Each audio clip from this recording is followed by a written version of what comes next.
งจริงๆนะครับในจังหวัดตากนะครับวันนี้อยู่อำเภอเมืองนะครับอำเภอเมืองนะครับจังหวัดนครราชสีมานะครับอำเภอเมืองนะครับจังหวัดนครราชสีมาวันนี้นะครับวันที่16 ตุลานะครับฝนตกแรงมากเลยนะครับ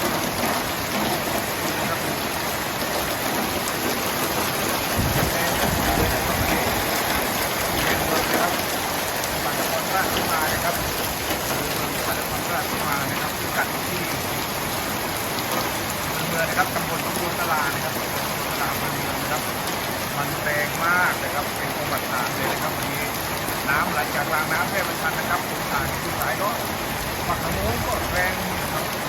โอ้มันสุดยอดเลยนะครับวันนี้เหมือนกับฟ้ารั่วเลยวันนี้